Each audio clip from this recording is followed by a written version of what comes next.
নাগরিকের জীবন হবে নিরাপদ, মর্যাদাপূর্ণ এবং সম্ভাবনাময়। স্পিকার, মাননীয় সকল সংসদ সদস্যবৃন্দ, আসসালামু আলাইকুম। মাননীয় স্পিকার, শুরুতেই আমি প্রথমেই আজকে আমার সকল সংসদ সদস্য সহকর্মীবৃন্দকে ধন্যবাদ জানাতে চাই।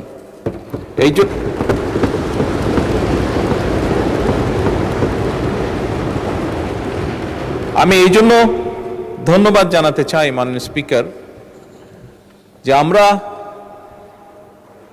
18ই ফেব্রুয়ারি থেকে যখন এই সংসদ শুরু করলাম, আমরা তারপর থেকে বিভিন্ন চড়াই উতরাই পেরিয়ে আমরা আজকে এখানে এসেছি। আমরা উভয় পক্ষ, এবং আমাদের মধ্যে বিভিন্ন বিষয়ে আলোচনা হয়েছে, আমাদের মধ্যে বিভিন্ন বিষয়ে ঐক্যমত হয়েছি, আমরা আমাদের মধ্যে বিভিন্ন বিষয়ে দ্বিমত হয়েছে। কিন্তু তারপরেও আমি মনে করি, দৃঢ়ভাবে আমি আজকে এখানে দাঁড়িয়ে বিশ্বাস করি যে আমরা মনে হয় দেশের মানুষের সামনে একটি আশা তুলে ধরতে পেরেছি।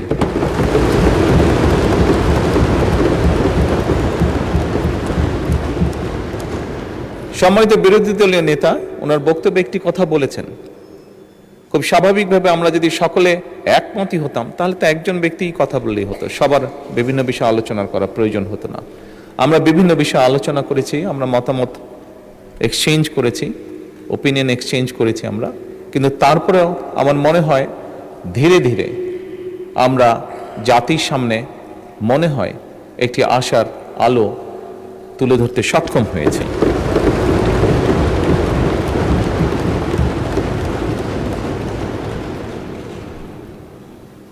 মাননীয় স্পিকার, আমরা যে কাজটি করতে সক্ষম হয়েছি, এটা যে শুধুমাত্র আমাদের নিজেদের জন্যই করতে সক্ষম হয়েছি তার জন্য নয়, তা নয়।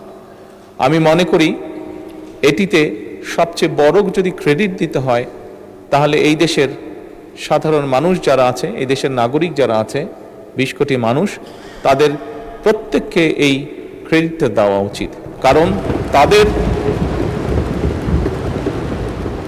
তাদের সহযোগিতার কারণেই আজকে আমরা উভয় পক্ষ এখানে বসে সুন্দরভাবে আলোচনা করে দেশকে একটি সামনের দিকে নিয়ে যাবার পথ হয়তো তৈরি করতে পারছি। মাননীয় স্পিকার, এখানে প্রত্যেকটি মানুষ, দেশের বিবেকবান প্রত্যেকটি মানুষ, প্রত্যেকটি শ্রেণী পেশার মানুষ ওয়াকিফাল আছেন যে কি প্রেক্ষাপটে যখন 5ই আগস্ট ঘটেছিল তখন দেশের রাজনৈতিক অবস্থা, দেশের সামাজিক অবস্থা, দেশের অর্থনীতি, দেশের শিক্ষা, স্বাস্থ্য, যাই বলি না কেন, একটি দেশকে ঘিরে প্রত্যেকটি কি শোচনীয় অবস্থায় ছিল। সেখান থেকে পর্যায়ক্রমিকভাবে আমরা দেশে একটি গণতান্ত্রিক অবস্থা তৈরি করতে সক্ষম হয়েছি, যেখানে সংসদে বসে প্রত্যেকটি সদস্য, রাজনৈতিক দলের সদস্যই হোক, ইন্ডিপেন্ডেন্ট বা স্বতন্ত্র সদস্যই হোক না কেন, প্রত্যেকটি সদস্য বসে সিভিলাইজড ওয়েতে, সভ্যভাবে আমরা দেশের মানুষের স্বার্থ নিয়ে আলোচনা করছি এবং সিদ্ধান্ত গ্রহণ করছি আমরা। সেজন্যই আমি সকলকে আবার আন্তরিকভাবে ধন্যবাদ জানাতে চাই। মাননীয় স্পিকার, স্বাভাবিকভাবেই দেশের আইন কানুন, রাষ্ট্র ব্যবস্থা, সরকার ব্যবস্থা, সংসদীয় ব্যবস্থা, যেটাই বলি না কেন, আজকে যে কারণে আমরা সকলে এখানে একত্রিত, সেটি হচ্ছে বাজেট উপস্থাপন। খুব স্বাভাবিকভাবেই রাষ্ট্র ব্যবস্থায় বাজেট একটি অত্যন্ত গুরুত্বপূর্ণ বিষয়। মাননীয় স্পিকার, সংসদের সময় অত্যন্ত মূল্যবান। আমরা দেশের অতীত, বর্তমান, ভবিষ্যৎ নিয়ে অনেক আলোচনা করেছি, অনেক বক্তব্য রেখেছি। অতীত কি হয়েছে, ভালো মন্দ কি হয়েছে, আমি সেই ডিবেটে আর যাব না। আমাদেরকে অবশ্যই সামনে চলতে হবে, আমাদেরকে অবশ্যই আমরা অতীতে দেখেছি, দুঃখজনকভাবে একটি চিত্র বারবার দেখেছি আমরা, সেটি হচ্ছে যত না আমরা ভবিষ্যৎ নিয়ে আলোচনা করেছি তার থেকে বেশি আমরা অতীত নিয়ে আলোচনা করেছি।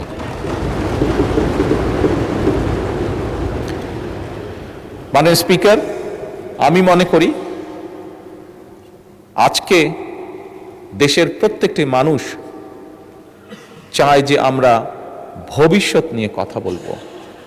সেজন্যই মাননীয় স্পিকার, এই যে বাজেট সেশন, এই বাজেট সেশনকে বিশেষ করে যেহেতু আমি সরকারি দলের সদস্য, সেই জন্য আজকে আমরা যে বাজেট উপস্থাপন করছি, এই বাজেটকে আমি একটি নামকরণ দিতে চাই, সেটি হচ্ছে জীবন বান্ধব বাজেট।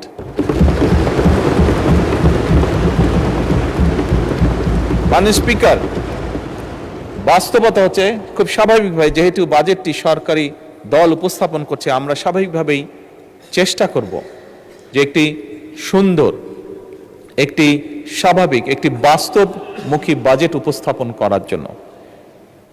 আমি বুঝি, আমি জানি, আমরা যে যত সুন্দর বাজেটই উপস্থাপন করি, যে যেটাই বলি না কেন, আমার মনে হয় এই কথাটিও বোধহয় মাননীয় বিরোধী দলের নেতা বলেছেন, যাই আমরা উপস্থাপন করি না কেন সবকিছু কোনটা দিলেই যে সবকিছু একদম ঠিক হয়ে যাবে তা নয়, তা নয়। বাস্তবতা অনেক কঠিন।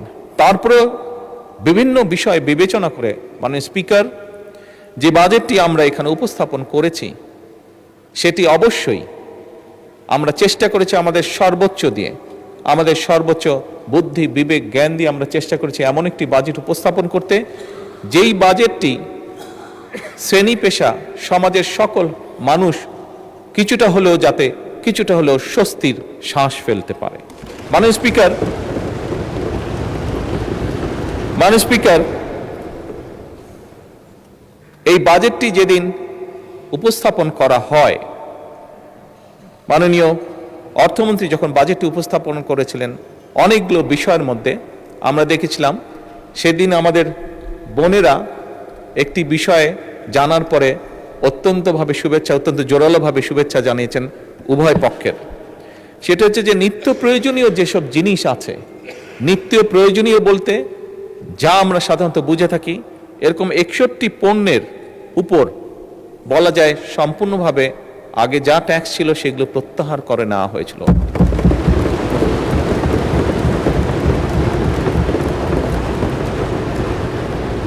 মাননীয় স্পিকার, এটি আমি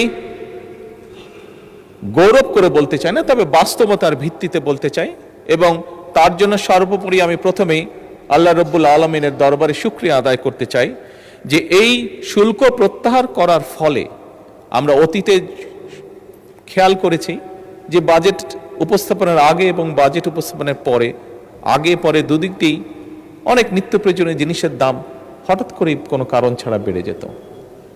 তবে আলহামদুলিল্লাহ, আল্লাহর রহমতে এবছর আমরা সেরকম কোনো দৃশ্য দেখিনি।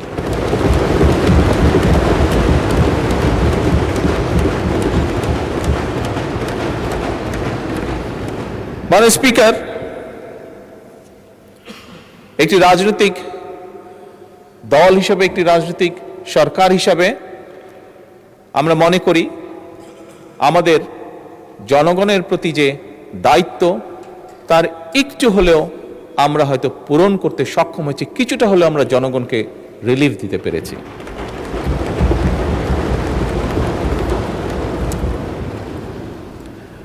মাননীয় স্পিকার, আমাদের সকলের জানা আছে, গতকালকে এখানে বিরোধী দলের চিফ হুইপ ওনার বক্তব্যে উনি উল্লেখ করেছিলেন যে কোন প্রেক্ষাপটে এই সংসদ, এই সরকার গঠিত হয়েছে। মাননীয় স্পিকার,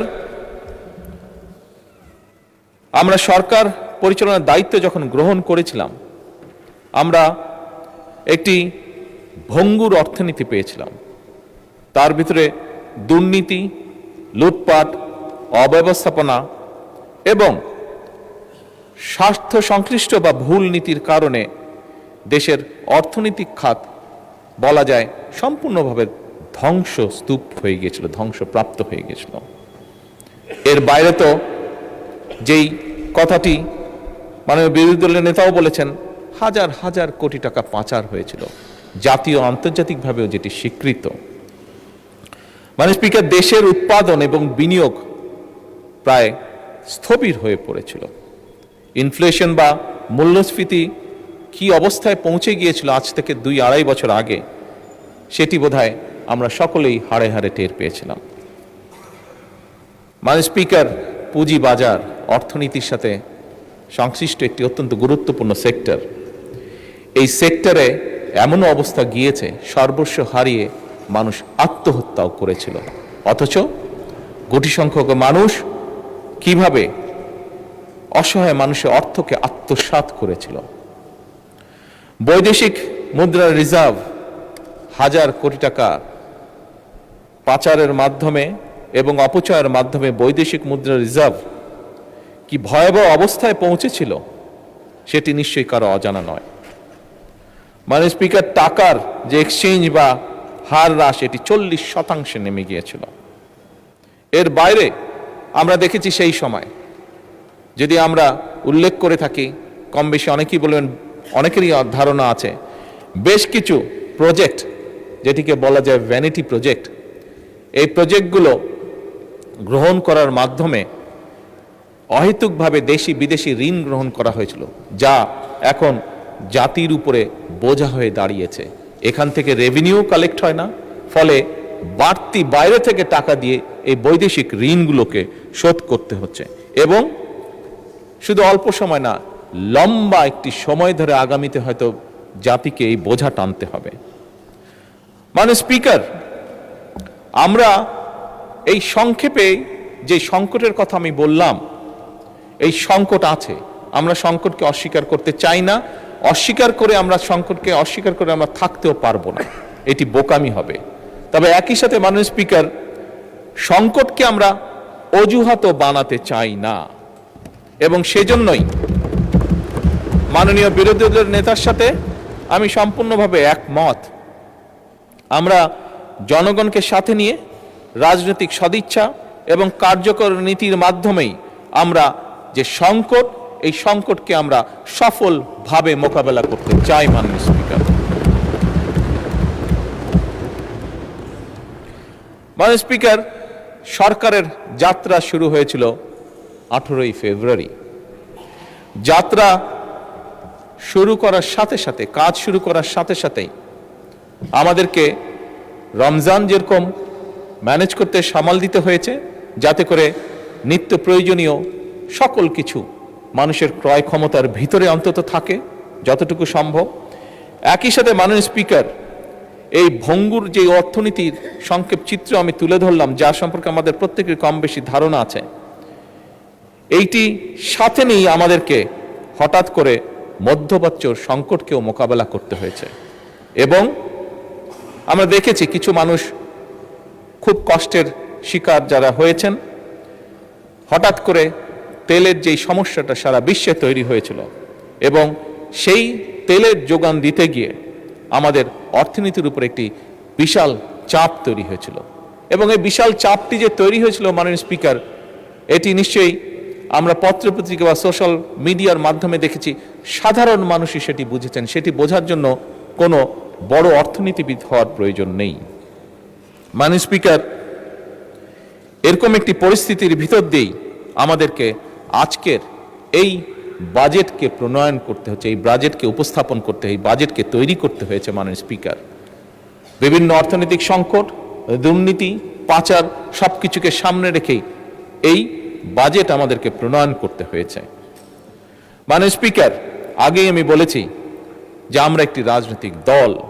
12ই ফেব্রুয়ারি অবাধ এবং সুষ্ঠু নির্বাচনের মাধ্যমে বাংলাদেশের মানুষ আমাদেরকে দায়িত্ব অর্পণ করেছে, আমাদেরকে তারা দায়িত্ব দিয়েছে।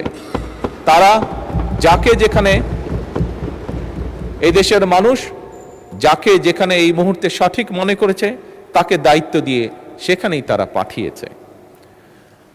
মাননীয় স্পিকার, যে আস্থা মানুষ আমাদের উপরে রেখেছে, সেই আস্থা বা দায়িত্ব রক্ষা করা, পালন করা আমাদের পবিত্র দায়িত্ব, এবং দেশের স্বার্থ রক্ষায় আমাদের প্রথম দর্শন হলো সবার আগে বাংলাদেশ।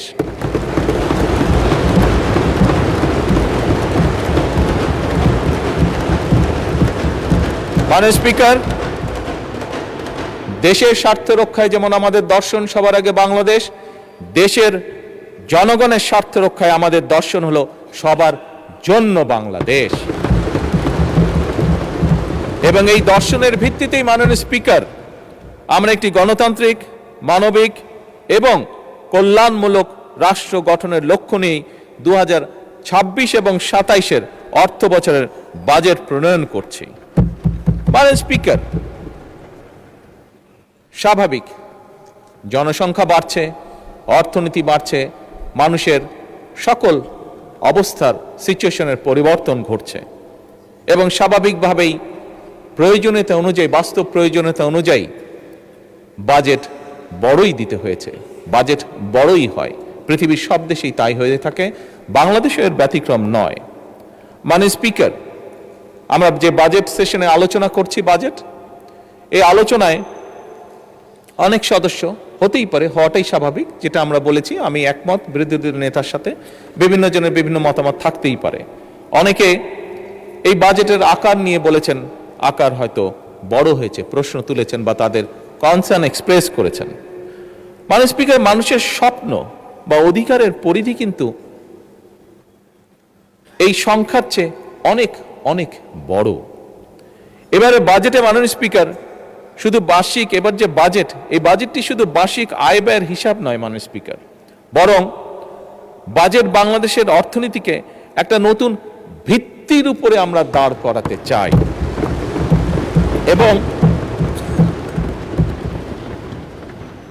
এবং সেজন্যই মাননীয় অর্থ এবং পরিকল্পনা মন্ত্রী জাতীয় সংসদে গণতান্ত্রিক, মানবিক ও অন্তর্ভুক্তিমূলক অর্থনীতির অভিযাত্রা শিরোনামে এই বাজেটটিকে উপস্থাপন করেছেন ওনার বক্তব্যে।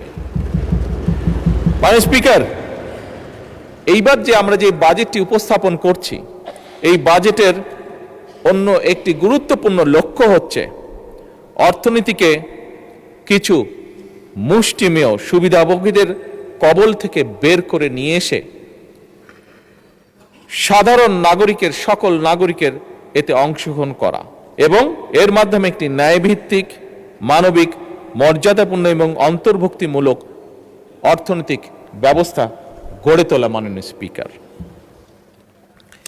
এবারের বাজেটের অন্যতম তিনটি সবচেয়ে গুরুত্বপূর্ণ যে বিষয়, যেটির উপরে আমাদের সরকার জোর দিতে চাইছে, সেটি হচ্ছে প্রথমত দরিদ্র, নিম্ন আয় এবং ঝুঁকিগ্রস্ত মানুষের সামাজিক সুরক্ষা নিশ্চিত করে জীবনযাত্রার যে বোঝা, সেটিকে যতটুকু সম্ভব লাঘব করা।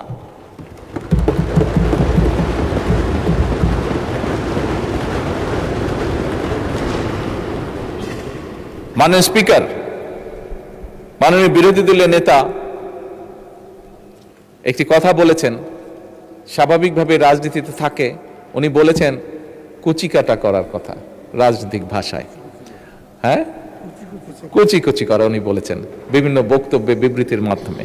মাননীয় স্পিকার, হয়তো রাজনীতির একটি অংশ এটি, তবে মাননীয় স্পিকার, আমরা দেখেছি স্বৈরাচারের সময়, আমরা দেখেছি এই বাংলাদেশের অর্থনীতিকে কিভাবে কুচি কুচি করা হয়েছে বিভিন্ন ব্যক্তির স্বার্থে, বিভিন্ন ব্যক্তি, বিভিন্ন হাউজের স্বার্থে এই অর্থনীতিকে কিভাবে কুচি কুচি করে করা হয়েছে। মাননীয় স্পিকার, এবারকার বাজেটের অন্যতম মূল লক্ষ্য হচ্ছে অর্থনীতিতে ধীরে ধীরে শৃঙ্খলাকে ফিরিয়ে নিয়ে আসা।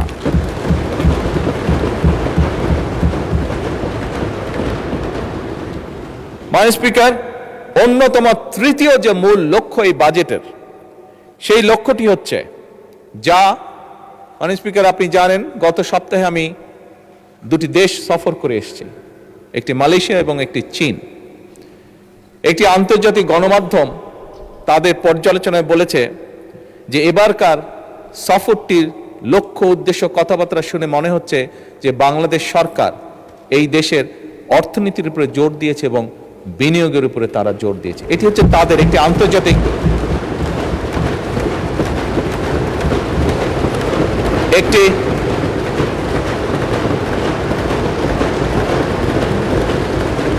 একটি আন্তর্জাতিক গণমাধ্যমের অ্যানালাইসিস। মানে স্পিকার, ওনারা সঠিক বলেছেন, আমাদের তৃতীয় এবং সবচেয়ে গুরুত্বপূর্ণ যে লক্ষ্য এই বাজেটে, সেটি হচ্ছে বিনিয়োগ, উৎপাদন এবং কর্মসংস্থানের যে চাকা, সেটিকে সচল এবং শুধু সচলই নয়, সেটিকে বেগবান করা।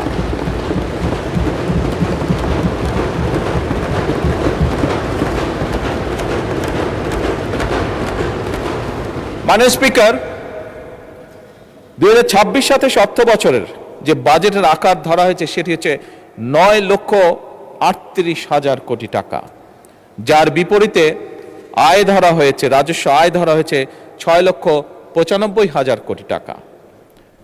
মানে স্পিকার, দেশের বর্তমান বাস্তবতা হলো আমাদের সম্পদের সীমাবদ্ধতা রয়েছে, আমরা যত বড় বড় যাই কথা বলি না কেন। সুতরাং আমরা যদি অর্থনৈতিক যে চাকা সেটিকে যদি বেগবান রাখতে হয়, তাহলে অবশ্যই মাননীয় স্পিকার আমাদের বিনিয়োগ এবং বিনিয়োগ প্রয়োজন। এবং এজন্যই আমরা বিনিয়োগ নির্ভর অর্থনীতি গড়ার কাজ আমরা হাতে নিয়েছি, আমরা উদ্যোগ গ্রহণ করেছি, ইনভেস্টমেন্ট।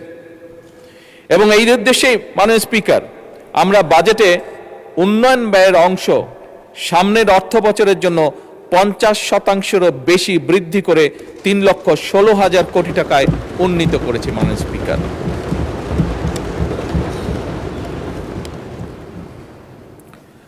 আবারও আমি মাননীয় বিরোধী দলের একটি কথাকে কোট করে বলতে চাই যে আমাদের লক্ষ্যই হচ্ছে জনগণের অর্থ জনগণের কল্যাণে উৎপাদনশীল খাতে ব্যয় হবে, এটিই আমাদের নীতি, এটি আমাদের লক্ষ্য।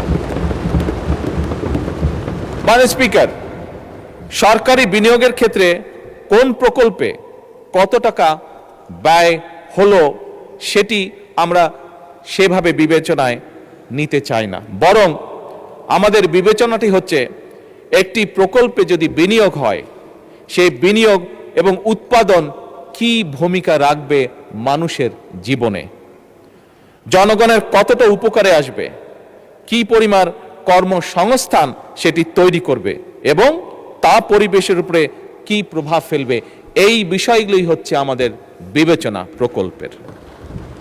আমাদের অর্থনৈতিক কৌশল 3টি ধাপে আমরা বাস্তবায়ন করতে চাই মাননীয় স্পিকার। প্রথমটি হচ্ছে পুনরুদ্ধার, উত্তরণ ও পুনর্গঠন। প্রথম ধাপে মাননীয় স্পিকার, অর্থনীতির যে অবনতি, যে ডিক্লাইন যেভাবে করছে, এটিকে ধরে রাখা, ধরে উপরের দিকে নিয়ে আসা, অর্থাৎ এটিকে রোধ করা, মূল্যস্ফীতিকে নিয়ন্ত্রণ করা, বৈদেশিক মুদ্রা ব্যবস্থাপনাকে শক্তিশালী করা, জ্বালানি ও খাদ্য নিরাপত্তা নিশ্চিত করা এবং একটি রাজনৈতিক সরকার হিসাবে একটি মূল যেটি লক্ষ্য হচ্ছে প্রান্তিক জনগোষ্ঠীর সুরক্ষা বৃদ্ধি করা। অর্থাৎ যারা আমাদেরকে ভোট দিয়ে এখানে পাঠিয়েছে তাদের জন্য কাজ করার জন্য তাদের সুরক্ষা বৃদ্ধি করা। মাননীয় স্পিকার, দ্বিতীয় ধাপে আমরা চাই রাজস্ব সংস্কার, ব্যাংকিং খাতের পুনর্গঠন, বিনিয়োগ পরিবেশের উন্নয়ন, রফতানি বহুমুখীকরণ এবং অবশ্যই কর্মসংস্থান সম্প্রসারণ করা। তৃতীয় ধাপে মাননীয় স্পিকার, উৎপাদনশীল, উদ্ভাবন নির্ভর, প্রতিযোগিতা এবং অন্তর্ভুক্তিমূলক অর্থনীতির ভিতকে সুদৃঢ় করা। মাননীয় স্পিকার, আমরা বিশ্বাস করি শুধু জিডিপি প্রবৃদ্ধির হার বাড়লেই প্রকৃত উন্নয়ন হয় না। উন্নয়ন তখনই হয়, একজন মানুষ হিসেবে, একজন রাজনীতিবিদ হিসেবে আমি উন্নয়নকে তখনই বুঝি যখন সাধারণ মানুষের ঘরে স্বস্তি আসে, যখন জনগোষ্ঠীর, বিশেষ করে দরিদ্র জনগোষ্ঠীর সামাজিক সুরক্ষা নিশ্চিত হয়, যখন তরুণরা তাদের যোগ্যতা অনুযায়ী কর্মে নিযুক্ত হয়, যখন কৃষক ভাইটি তার পরিশ্রমের ন্যায্য মূল্য পায়, অর্থাৎ তার যে প্রোডাক্ট সেটির ন্যায্য মূল্য পায়, যখন উদ্যোক্তারা, যেটি মাননীয় বিরোধী দলের নেতাও তার বক্তব্যে কিছুটা উল্লেখ করেছেন, যখন কোনো ইনভেস্টর বা উদ্যোক্তা কোনো রকম হয়রানি ছাড়া ব্যবসা শুরু করতে পারেন, ব্যবসা করতে পারেন এবং পরিচালনা করতে পারেন, এবং আমানতকারী তার অর্থ ফেরত পাওয়ার নিশ্চয়তা পান, এবং রাষ্ট্রীয় প্রতিষ্ঠানগুলো জনগণের কাছে স্বচ্ছ এবং দায়বদ্ধ থাকে। মাননীয় স্পিকার, আমি এটাকেই মনে করি অর্থবহ উন্নয়ন। আমাদের এবারের বাজেটে সেই মানবিক এবং গণতান্ত্রিক অর্থনীতির ভিত্তি নির্মাণের রূপকল্প। মাননীয় স্পিকার, স্বাভাবিকভাবেই অর্থনীতি একটি সিরিয়াস ম্যাটার। আমরা সেই জন্য পরিকল্পনা গ্রহণ করে পরিকল্পনার মাধ্যমে আমরা এগোতে চাই, এবং সেজন্যই আমরা এমন একটা অর্থনৈতিক ব্যবস্থা বা অর্থনীতি গড়ে তুলতে চাই যেখানে মাননীয় স্পিকার ঋণ নয়, উৎপাদন হবে বিনিয়োগ নির্ভর, কাগজে প্রবৃদ্ধি নয়, বরং কর্মসংস্থান এবং জনগণের জীবনযাত্রার মান হবে উন্নয়নের বড় সূচক। মাননীয় স্পিকার, বাংলাদেশ, যে বাংলাদেশকে নিয়ে আমরা অনেক কিছু ভাবি, অনেক চিন্তা করি, এমন একটি বাংলাদেশকে আমরা গড়তে চাই, এমন একটি বাংলাদেশকে আমরা গড়ে তুলতে চাই যেখানে আমাদের তরুণরা তারা চাকরির জন্য বছরের পর বছর অপেক্ষা করবে না, বরং তার মেধা, দক্ষতা এবং উদ্যোক্তা দিয়ে তার যে উদ্যমী যেই শক্তিটি আছে সেটি দিয়ে নিজেই নিজের কর্মসংস্থান সৃষ্টি করতে পারবে। এবং মাননীয় স্পিকার,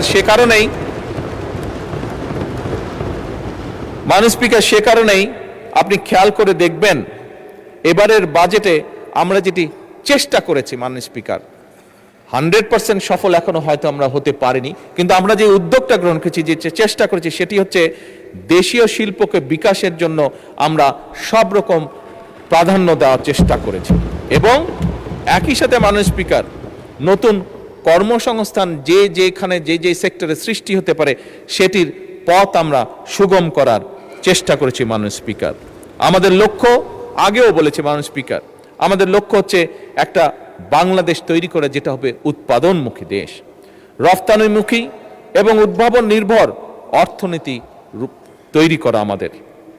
এবং এ কারণেই কিন্তু মাননীয় স্পিকার, এখানেও আমি বলেছি, আমাদের শিল্পমন্ত্রী ওনার একটি বক্তব্যে কয়েকদিন আগে বলেছেন, আমরা যে সকল বাস্তবায়নের জন্য এই অর্থনীতির যে গতি চাকা, এটিকে বেগবান করার জন্য মাননীয় স্পিকার আমরা বন্ধ এবং রুগ্ন যে শিল্প কারখানাগুলো আছে সেগুলো চালু করার বিভিন্ন রকম উদ্যোগ আমরা গ্রহণ করেছি। মাননীয় স্পিকার, নতুন শিল্প স্থাপনে সহায়তা প্রদানের আমরা চেষ্টা করছি, দেশীয় এবং বিদেশি বিনিয়োগকে আকৃষ্ট করা, এবং একই সাথে মাননীয় স্পিকার শিল্প অঞ্চল ভিত্তিক কর্মসংস্থান নতুন সুযোগ যাতে সৃষ্টি করতে পারে সেটাও আমরা চেষ্টা করছি। মাননীয় স্পিকার, একটু আগে বিরোধী দলের নেতা উল্লেখ করেছেন, আপনি উল্লেখ করেছেন, এবং আমাদের এখানে সংসদ সদস্য আছেন জনাব পার্থ, উনিও ওনার বক্তব্যে বলেছেন ওনাদের এলাকার কথা, আপনারা তিনজনই বলেছেন ভোলার কথা। মাননীয় স্পিকার, যেহেতু এই বিষয়টি এসছে, আমি ওদিন বলেছিলাম যে একটি পরিকল্পনা আমাদের আছে, যেহেতু ওখানে গ্যাস পাওয়া গিয়েছে, এনার্জি পাওয়া গেছে, আমরা ওখানে শিল্প পার্ক তৈরি করতে পারি কিনা সেই ব্যবস্থা পরিকল্পনা অলরেডি আমরা গ্রহণ করছি।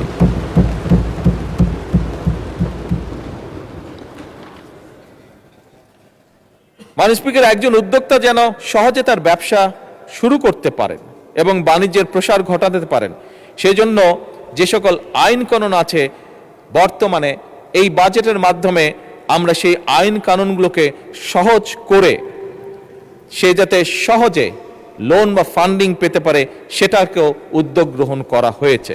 এবং একই সাথে মাননীয় স্পিকার, উৎপাদিত যে পণ্য সেটার বাজার বৃদ্ধিতে সহায়তা করার যে সকল বাস্তব পদক্ষেপ গ্রহণ করা যায় আমরা সেই পদক্ষেপগুলো গ্রহণ করছি পর্যায়ক্রমিকভাবে। মাননীয় স্পিকার, এগুলো তো গেল প্রচলিত শিল্পের কথা। কতগুলো শিল্প আছে যেগুলো নিয়ে সাধারণত আমরা কথা বলি না, হয়তো সেমিনার সিম্পোজিয়ামে আমরা সেগুলো নিয়ে আলাপ করি, কিন্তু এই শিল্পগুলোর গুরুত্ব কিন্তু অপরিসীম। আমরা সেভাবে দেখি না বা চিন্তা করি না বলে আমরা সেটা হয়তো অনেক সময় বুঝে উঠতে পারি না। এই শিল্পগুলোর সাথে বিরাট একটি অংশ জড়িত আছে, যার মধ্যে বিরাট একটি অংশ হচ্ছেন আমাদের মা বোনেরা। একই সাথে অনেক তরুণ তরুণীও এই শিল্পগুলির সাথে জড়িত মাননীয় স্পিকার, এবং এই খাতটির যে নামে পরিচিত সেটিকে বলে ক্রিয়েটিভ ইকোনমি। মাননীয় স্পিকার, কেউ কেউ হয়তো জিজ্ঞেস করতে পারেন এই ক্রিয়েটিভ ইকোনমির মধ্যে কারা কারা পড়তে পারে। এর মধ্যে মাননীয় স্পিকার চলচ্চিত্র পড়ে, থিয়েটার পড়ে, সঙ্গীত পড়ে, ডিজিটাল কন্টেন্ট পড়ে, ওটিটি পড়ে, গেমিং পড়ে, ডিজাইন পড়ে, ফ্যাশন পড়ে, সফটওয়্যার পড়ে, পর্যটন, এমনকি খেলাধুলা, এই সকল সেক্টরগুলি এর মধ্যে মোটামুটিভাবে ইনক্লুডেড। মাননীয় স্পিকার, এই সেক্টরগুলোর মধ্যে লক্ষ কোটি মানুষ জড়িত। আমরা এই সেক্টরগুলোর উপরে জোর দিতে চাই এবং এখান থেকে এই সেক্টরগুলোকে আমরা আরো ভাইব্রেন্ট করে গড়ে তুলতে চাই, এবং সে কারণেই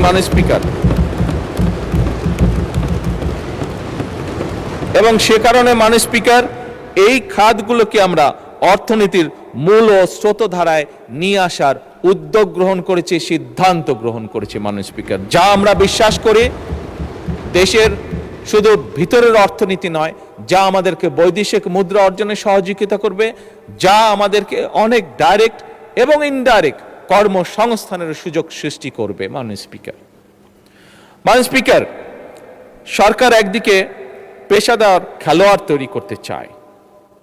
আমাদের গ্যালারিতে আজকে অনেক তরুণ তরুণীরা আছে, এদের মধ্যে অনেকেই আছে যারা বাই বন্ড, যারা বিভিন্ন, তাদেরকে যদি একটু সুযোগ দেওয়া হয় বাই বন্ড তারা ভালো খেলোয়াড় হতে পারবে। মাননীয় স্পিকার, আপনি নিজেও আপনার জীবনে একজন ভালো ফুটবল প্লেয়ার ছিলেন। মাননীয়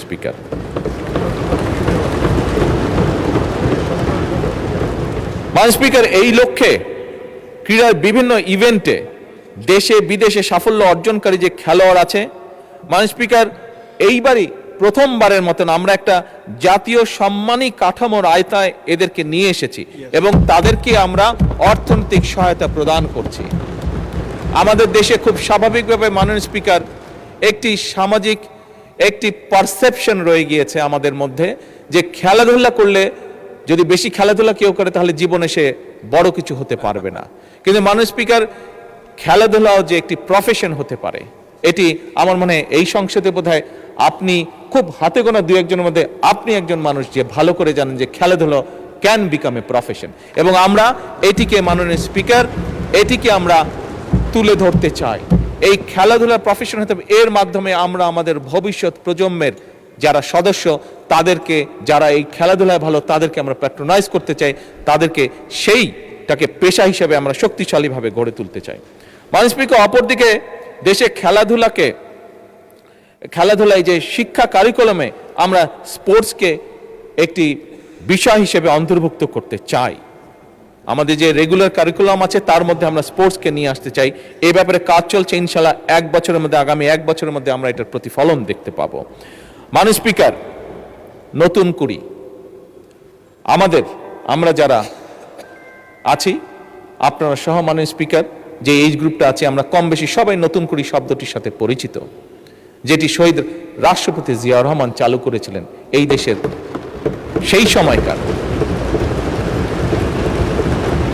সময়কার শিশু কিশোর যারা ছিল তাদের ভিতরে যে প্রতিভা ছিল, সেই প্রতিভাগুলো, কালচারাল প্রতিভা যেগুলো ছিল সেটিকে বের করে নিয়ে আসা, তাদেরকে আরো কনফিডেন্ট ভাবে গড়ে তোলা। মাননীয় স্পিকার, সেই নতুন কুড়িরই চালু হয়েছে এবং নতুন কুড়ির আরেকটি নতুন ভার্সনও আমরা চালু করেছি, সেটি হচ্ছে স্পোর্টস। মাননীয় স্পিকার, আমরা নতুন কুড়িতে যেরকম আমাদের আগামী প্রজন্মরা, ভবিষ্যৎ প্রজন্মরা তাদের কোয়ালিটিসগুলোকে বের করে নিয়ে আসবে, ঠিক খেলাধুলার ক্ষেত্রে আমরা নতুন কুড়ি চালু করেছি। এর মাধ্যমে মাননীয় স্পিকার, এই খাতগুলোর অর্থনীতি একটি নতুন খাত হিসেবে বিকশিত হওয়ার পাশাপাশি এর মাধ্যমে সারা দেশের তরুণদের মধ্যে আয় এবং কর্মসংস্থান সৃষ্টি হবে, এবং একই সাথে মাননীয় স্পিকার, দৃঢ়ভাবে আমি বিশ্বাস করি সামাজিক ও সাংস্কৃতিক একত্রতা এবং সংহতি বৃদ্ধি পাবে। মাননীয় স্পিকার, মাননীয় বিরোধী দলীয় নেতা তার বক্তব্যে উল্লেখ করেছেন, আমরা সকলেই জানি যে বাংলাদেশের যে শ্রম বাজার বিদেশে আছে, এটির উদ্যোক্তা ছিলেন শহীদ রাষ্ট্রপতি জিয়াউর রহমান। শহীদ রাষ্ট্রপতি জিয়াউর রহমানের সময় মধ্যপ্রাচ্য সহ, বিশেষ করে মধ্যপ্রাচ্য, পৃথিবীর অন্য দেশ তো অবশ্যই আছে, বাট বিশেষ করে মধ্যপ্রাচ্য এবং মধ্যপ্রাচ্যের বাইরেও বিভিন্ন দেশে সেই সময় বাংলাদেশ থেকে বিভিন্ন শ্রেণী পেশার মানুষ তাদের কর্মসংস্থান নিয়ে সেখানে গিয়েছিল। মাননীয় স্পিকার, শহীদ জিয়ার সেই ধারাবাহিকতাটাকে রক্ষা করেই বর্তমান সরকার বৈশ্বিক শ্রমবাজারে আরো বেশি সংখ্যক দক্ষ জনশক্তি জন্য নতুন নতুন বৈদেশিক কর্মসংস্থানের সুযোগ সৃষ্টি করার চেষ্টা করছে মাননীয় স্পিকার। এবং শুধু তাই নয়, প্রবাসী বাংলাদেশিরা আমরা জানি আমাদের অর্থনীতিতে একটি শক্তিশালী ভূমিকা রাখেন এবং সে কারণে মাননীয় স্পিকার আমরা কাজ করছি এই যে প্রবাসীরা যখন দেশে ফিরেন তাদের বা বিদেশেই থাকেন তাদেরকে অনেক সময় অনেক সমস্যার সম্মুখীন হতে হয়। এই সমস্যার সম্মুখীন যেগুলা তারা হন এইগুলো যাতে কিছুটা হলেও তাদেরকে আমরা রিলিফ দিতে পারি, সেই জন্য মাননীয় স্পিকার আমরা একটি কার্ডের উপরে কাজ করছি যেটির নাম আমরা দিয়েছি প্রবাসী কার্ড। এবং এই কার্ডের মাধ্যমে আমরা তাদেরকে তাদের যে প্রাত্যহিক যে সমস্যাগুলো সেগুলো কিভাবে তাদেরকে রিলিফ দেওয়া যায় সেখানে সেই ব্যবস্থাটি আমরা রাখছি। মাননীয় স্পিকার, যে কোনো দেশের অর্থনীতি বিদ্যুৎ ও জ্বালানির উপরে ভীষণভাবে নির্ভরশীল, যে দেশের কথাই বলি না কেন। মাননীয় স্পিকার, তাই জ্বালানি নিরাপত্তা নিশ্চিত করা শুধু একটা অর্থনৈতিক বিষয় নয়, বরং এটির সাথে জাতীয় নিরাপত্তা ও ভবিষ্যৎ উন্নয়ন ভিত্তি এটা। মাননীয় স্পিকার, বর্তমান সরকার দায়িত্ব গ্রহণের সময় এমন একটি জ্বালানি খাত পেয়েছে যেটি নিয়ে গতকালকে আমরা এই সংসদে আলোচনা করেছি, যেই খাতের মাননীয় স্পিকার সীমাহীন দুর্নীতি ঘটেছে, সীমাহীন এমন দুর্নীতি ঘটেছে মাননীয় স্পিকার, ঘটনাগুলো শুনলে জানলে রীতিমতো গা শিউরে ওঠে কিভাবে এই দেশের জনগণের অর্থর অপচয় করা হয়েছে।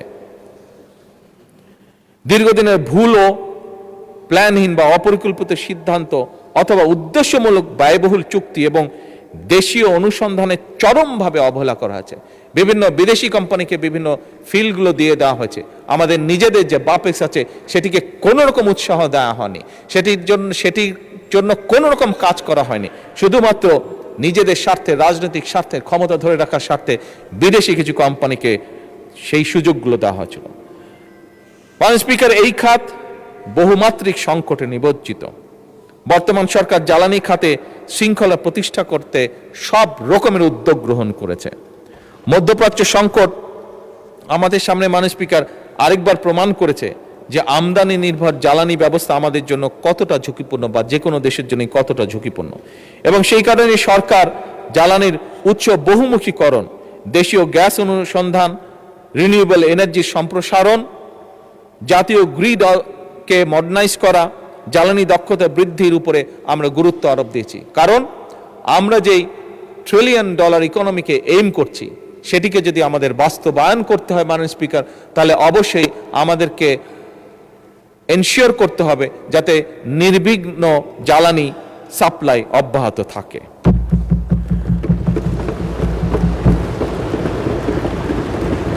মাননীয় স্পিকার, বাংলাদেশ একসময় বাংলাদেশের অর্থনীতি বলতে প্রথমেই যেই চিত্রটি বা যেই সেক্টরটি আমাদের সামনে উঠে আসতো সেটি হচ্ছে কৃষি।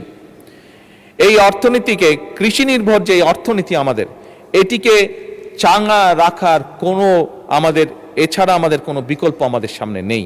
এবং সেজন্যই মাননীয় স্পিকার, কৃষি এবং কৃষককে বাঁচানোর জন্য এই সরকার যতটুকু যা করা প্রয়োজন একটি সরকারের পক্ষে আমরা আমাদের অবস্থান থেকে চেষ্টা করছি প্রত্যেকটি ব্যবস্থা গ্রহণ করার জন্য।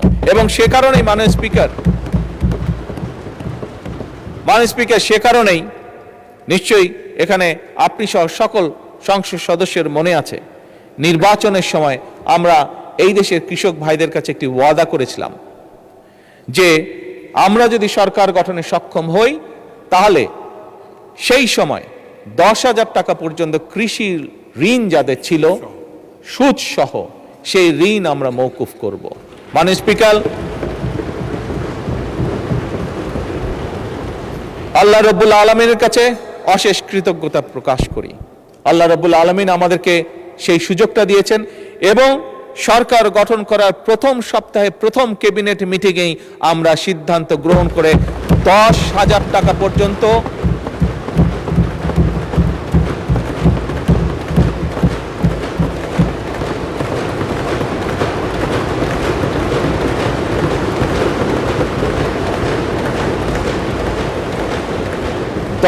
টাকা পর্যন্ত সুদ সহ যে কৃষি ঋণ ছিল প্রায় 13 লক্ষ কৃষকের সেই কৃষি ঋণ আমরা মওকুফ করেছি সরকার।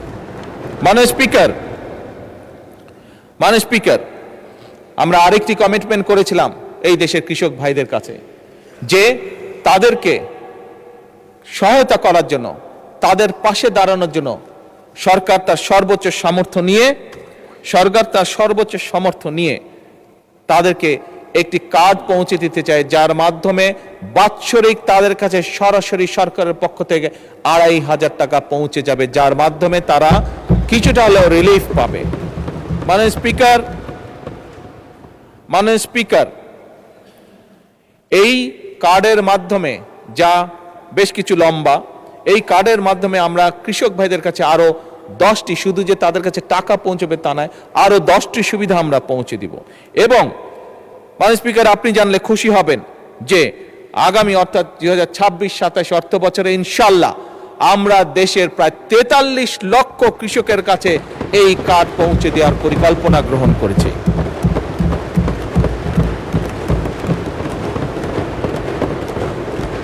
মাননীয় স্পিকার, কৃষির ব্যাপারে সংক্ষেপে আপনার সামনে তুলে ধরলাম, এই সংসদের সামনে তুলে ধরলাম। কৃষির সাথে আরেকটি বিষয় ওতপ্রোতভাবে জড়িত। শুধু কৃষি বা কেন বলি, আমাদের সকালে ঘুম থেকে উঠে রাতে ঘুমানো যাওয়া পর্যন্ত যেই বিষয়টি একটি জড়িত, সেটি হচ্ছে দেশের পানি। মাননীয় স্পিকার, দেশে দীর্ঘদিন ধরে নদী খনন, পানি সংরক্ষণ, বন্যা নিয়ন্ত্রণ, নদী ভাঙন প্রতিরোধ, আন্তঃনদী ব্যবস্থায় সমন্বিত পরিকল্পনা একটি অভাব ছিল বা আছে, আমি বলবো এখনো বিদ্যমান আছে।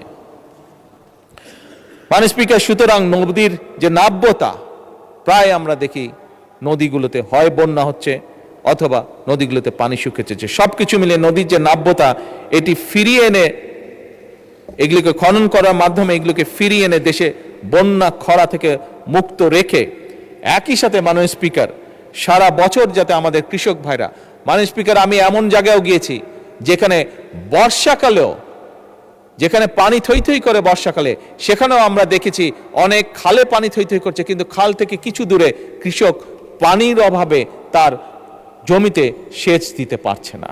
সেজন্যই মাননীয় স্পিকার, সারা বছর যাতে কৃষক সেচ সুবিধা নিশ্চিত রাখতে পারে, তার জন্য বর্তমান সরকার পুনরায় যেখানে সম্ভব নদীগুলো, যে সকল নদী পসিবল সেই নদীগুলো এবং খালগুলোকে খনন এবং পুনর্খননের কাজ এরই ভিতরে শুরু করেছে। মাননীয় স্পিকার, আগামী 5 বছরে আমাদের পরিকল্পনা সমগ্র বাংলাদেশে ইনশাল্লাহ আমরা 20,000 কিলোমিটার খাল খনন করব। এবং মাননীয় স্পিকার, এরই মধ্যে 20,000-এর মধ্যে গত 3 মাসে আমরা প্রায় 900 কিলোমিটার খাল পুনর্খনন এবং খনন করেছি। কিছু কিছু ক্ষেত্রে মাননীয় স্পিকার আমরা কমপ্লেন পেয়েছি, সেগুলোকে আমরা দেখছি, দরকার হলে সেগুলো আবার আমরা হাতে নিব সেই কাজগুলো।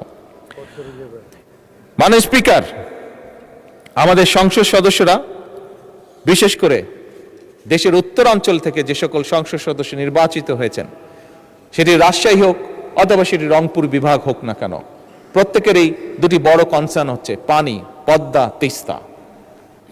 মাননীয় স্পিকার, বিএনপি সরকার বরাবরই কৃষি বা কৃষি বান্ধব সরকার। বিএনপি সরকার যখনই সুযোগ পেয়েছে দেশ পরিচালনার, সকল সময় নিশ্চিত করার চেষ্টা করেছে যে আমরা দেশের মানুষের পানি যাতে নিশ্চিত রাখতে পারি, পানির প্রবাহ। এবং সে কারণে মাননীয় স্পিকার, বর্তমান সরকার পদ্মা ব্যারেজ নির্মাণের উদ্যোগ গ্রহণ করেছে, যা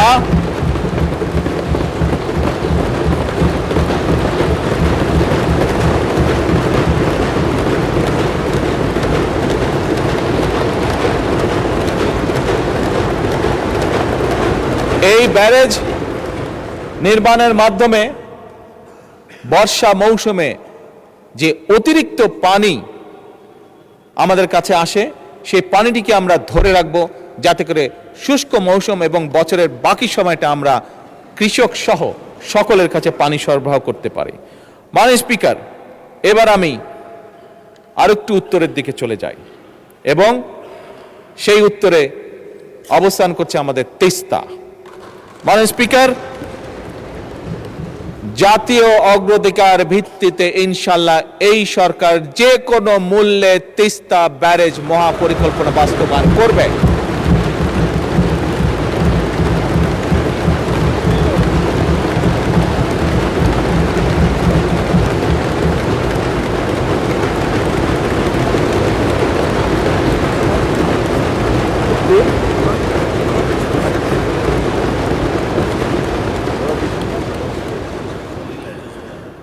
মাননীয় স্পিকার, একটি দেশের জন্য শিক্ষিত, দক্ষ এবং নৈতিক মূল্যবোধ সম্পন্ন মানুষ হচ্ছে সবচেয়ে বড় সম্পদ একটি দেশের জন্য।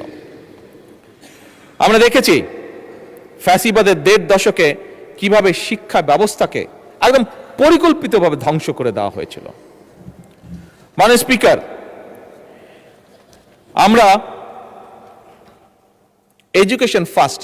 মাননীয় স্পিকার, আপনি জানেন ভালো করে, কয়েকদিন আগে আমি যখন মালয়েশিয়া ট্যুরে গিয়েছিলাম, এয়ারপোর্ট থেকে যখন আমরা শহরে যাচ্ছি, আমাদেরকে যখন নিয়ে যাচ্ছে, তখন এয়ারপোর্ট থেকে বেরোতেই বিশাল বড় এক সাইনবোর্ড, সেই সাইনবোর্ডের মধ্যে লেখা ছিল এডুকেশন ফার্স্ট।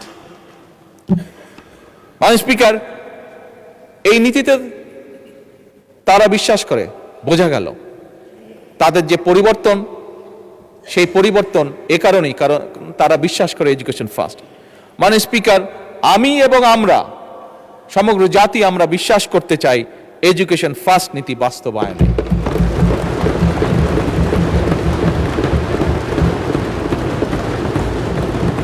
এবং সে কারণে মাননীয় স্পিকার, প্রস্তাবিত বাজেটে বর্তমান সরকার দেশের ইতিহাসে শিক্ষা খাতে সবচাইতে বেশি বরাদ্দ রেখেছে। এবং মাননীয় স্পিকার, আগামী অর্থ বছরে শিক্ষা খাতে বরাদ্দ জিডিপির 2% উন্নীত করার প্রস্তাব করা আছে। এবং মাননীয় স্পিকার, আমরা আমাদের সর্বোচ্চ চেষ্টা দিয়ে, বর্তমান সরকার সর্বোচ্চ চেষ্টা দিয়ে, আমাদের লক্ষ্য থাকবে আগামী 5 বছরে শিক্ষা খাতের বিনিয়োগ জিডিপির 5% উন্নীত করা।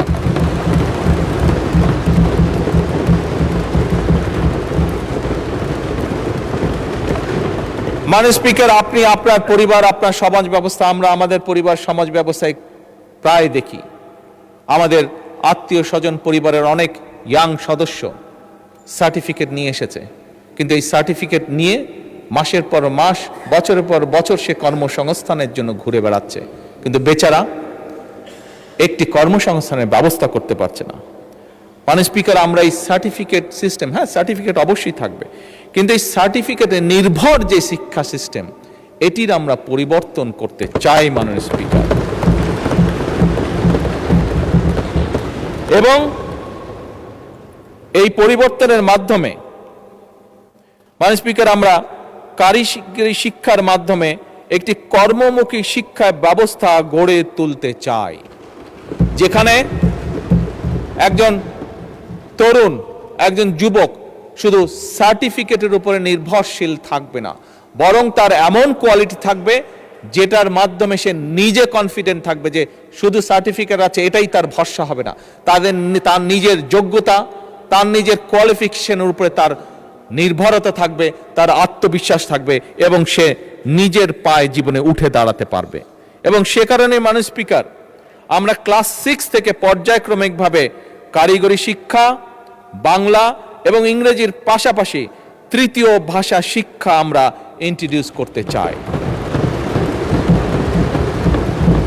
মাননীয় স্পিকার, আমার চায়না সফরে আমি সেই দেশের সরকারকে বলেছি যে আমরা চাই, কারণ স্বাভাবিকভাবে তাদের অর্থনীতির পরিধি বাড়ছে এবং তাদের প্রয়োজন হচ্ছে, এখন তাদের দেশে অনেকগুলো বিজনেস সাবজেক্ট আছে যেখানে তাদের মানুষরা আজ কাজ করে না, কারণ তাদের লাইফ স্ট্যান্ডার্ড বেড়ে গিয়েছে, তাদের বিদেশ থেকে আস্তে আস্তে এমন পরিস্থিতি আছে যে মধ্যপ্রাচ্যের মতন তারাও বিদেশ থেকে মানুষ নিতে চাইছে, যে সেই কাজগুলো তারা করবে। এবং মাননীয় স্পিকার, আমি যখন তাদেরকে এ কারণে তাদেরকে যখন বলেছি যে আমরা চাই আমাদের ছেলে মেয়েদেরকে ম্যান্ডারিন ল্যাঙ্গুয়েজ শেখাতে, তারা অত্যন্ত খুশি হয়েছে এবং তারা বলেছে তারা তাদের ল্যাঙ্গুয়েজ তারা এখানে শেখাবে। মাননীয় স্পিকার, আমি যা দেখে এসেছি, আমার সফরে আমি যা দেখে এসেছি, যে আমরা যদি আমাদের সন্তানদেরকে তৃতীয় ভাষা হিসেবে কয়েকটি ভাষার মধ্যে যদি, যেহেতু আসলে আমি মাত্র চায়না থেকে এসেছি সেই জন্যই ম্যান্ডারিনের কথাটি বলেছি, এই ভাষা আমরা শিখাতে পারি, আমি ব্যক্তিগতভাবে দৃঢ়ভাবে বিশ্বাস করি আমাদের প্রজন্মের বহু মানুষকে আমরা সুন্দর একটি ভবিষ্যৎ তৈরি করে দিতে সক্ষম হব। মাননীয় স্পিকার, একই সাথে মাননীয় স্পিকার, শুধু ম্যান্ডারিন না, এর বাইরে জাপানিজ আছে, এর বাইরে আমরা ফ্রেঞ্চ আছে, জার্মান আছে, অ্যারাবিক আছে, এই ভাষাগুলো আমরা ইন্ট্রোডিউস করতে চাইছি মাননীয় স্পিকার, থার্ড ল্যাঙ্গুয়েজ হিসাবে। এর বাইরে মাননীয় স্পিকার, ক্রীড়া ও শিক্ষা সংস্কৃতির বিকাশ, আনন্দময় প্রযুক্তি নির্ভর শিক্ষা, one teacher one tab, multimedia classroom, বিনামূল্যে ওয়াইফাই, এই সকল কিছু, একই সাথে প্রাইমারি স্কুলে বাচ্চাদের জন্য স্কুল ড্রেস, এই সবগুলো বিষয় আমরা পর্যায়ক্রমিকভাবে আমাদের শিক্ষা ব্যবস্থাকে, আমাদের শিক্ষার্থীদেরকে, আমাদের ভবিষ্যৎ প্রজন্মদেরকে শক্তিশালীভাবে, দৃঢ়ভাবে, কনফিডেন্টভাবে গড়ে তোলার জন্য এই বাজেটে আমরা এই পদক্ষেপগুলো রেখেছি, যা আমরা পর্যায়ক্রমিকভাবে ধীরে ধীরে বাস্তবায়ন করব ইনশাআল্লাহ।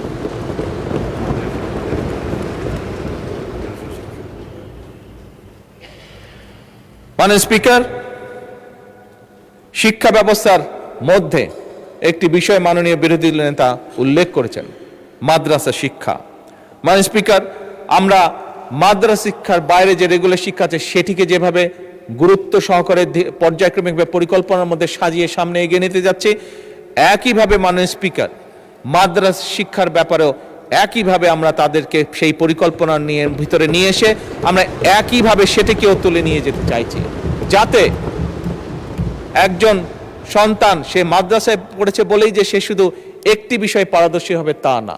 একটি জেনারেল শিক্ষা ব্যবস্থার ছাত্র বা ছাত্রী যেভাবে পারদর্শী অন্যান্য বিষয়, মাদ্রাসা শিক্ষা যে সকল ছাত্র বা ছাত্রী থাকবে তারাও একইভাবে সমভাবে সেই সকল বিষয়ে পারদর্শী হবে।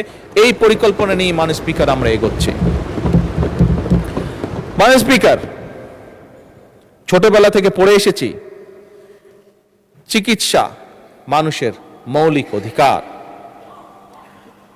মাননীয় স্পিকার, এই কথাটি আমি, আমার সহকর্মীবৃন্দ, আমার অর্থমন্ত্রী, আমরা এই কথাটি দৃঢ়ভাবে মনে প্রাণে বিশ্বাস করি, এবং বিশ্বাস করি বলেই মাননীয় স্পিকার, এবার বাজেটে সরকার এই চিকিৎসা সেবার উপরে সর্বোচ্চ গুরুত্ব দিয়েছে এবং সর্বোচ্চ বাজেট আমরা অ্যালোকেট করেছি। মাননীয় স্পিকার, এই প্রস্তাবিত যে বাজেট, এই বাজেটে জিডিপির 1.2% প্রস্তাব করেছে এইবার, কিন্তু ঠিক একইভাবে মাননীয় স্পিকার, আগামী 5 বছরে শিক্ষায় যেরকম আমরা জিডিপির 5% বরাদ্দ করতে চাই পর্যায়ক্রমিকভাবে ধীরে ধীরে, একই সাথে আমরা মাননীয় স্পিকার স্বাস্থ্য সেবাতেও আমরা জিডিপির বরাদ্দের 5% পরিকল্পিতভাবে উন্নীত করতে চাই আগামী 5 বছরে। মাননীয় স্পিকার, স্বাস্থ্যেরই বড় অস্বাস্থ্যকর অবস্থা। মাননীয় বিরোধী দল নেতা একটু আগে ওনার বক্তব্যে বলেছেন, আমি ওনার সাথে 101% একমত, এবং সে কারণে মাননীয় স্পিকার, আমরা একটা স্বাস্থ্য ব্যবস্থা গড়ে তুলতে চাই, যেই স্বাস্থ্য ব্যবস্থায় আমরা সহজেই প্রত্যেকটা নাগরিকের মিনিমাম স্বাস্থ্য ব্যবস্থা নিশ্চিত করতে পারি, এই একটি স্বাস্থ্য ব্যবস্থা গড়ে তুলতে চাই। আমরা জানি গতকালকে এই পার্লামেন্টে আলোচনা হয়েছে যে আমাদের জনগণ, বিরাট সংখ্যক একটা জনগণ, পরিবারের কেউ যদি অসুস্থ হয় তার চিকিৎসা ব্যয় মিটাতে গিয়ে পরিবার নিঃস্ব হয়ে যায়, একদম। এবং সেইটিকে লক্ষ্য রেখেই মাননীয় স্পিকার আমরা সিদ্ধান্ত গ্রহণ করেছি, গতকালকেই বাজেটে উপস্থাপন করা হয়েছে, এবং তার বাইরে গতকালকে আমি এবং মাননীয় অর্থমন্ত্রী আলোচনা করে আমরা সিদ্ধান্ত নিয়েছি মাননীয় স্পিকার, যে যেটি আমরা আগেও বলেছি উপস্থাপনের দিন, বাজেট উপস্থাপনের দিন, যে ডায়ালিসিস ফিল্টার, হার্টের স্টেন্টিং এর যে স্টেন্ট সেটি, হার্টের valve, pacemaker, oxygenator, peripheral vascular stent, radio frequency ablation fibre, চোখের লেন্স, ক্যান্সার চিকিৎসার যে কাঁচা মাল, মানে স্পিকার, এইগুলির উপরে ভ্যাট এবং ট্যাক্স যতটুকু সম্ভব ম্যাক্সিমাম কমানো যায় আমরা সেই উদ্যোগ গ্রহণ করেছি মানে স্পিকার। এবং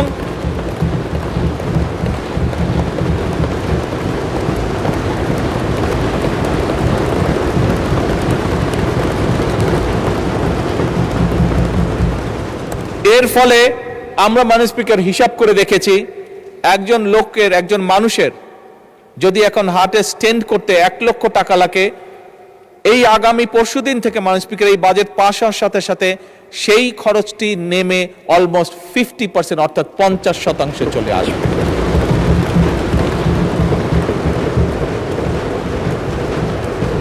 মানে স্পিকার, বাজেট বক্তব্যে, আমার বক্তব্য শুরু করার আগেই বলেছি, আমাদের বাজেটের মূল লক্ষ্যই হচ্ছে, আমরা যেহেতু রাজনীতি করি, আমরা যেহেতু রাজনৈতিক দল, আমাদের মূল লক্ষ্যই হচ্ছে যতটুকু সম্ভব দেশের মানুষকে রিলিফ দেওয়া, শ্রেণী বর্ণ নির্বিশেষে সকলকে।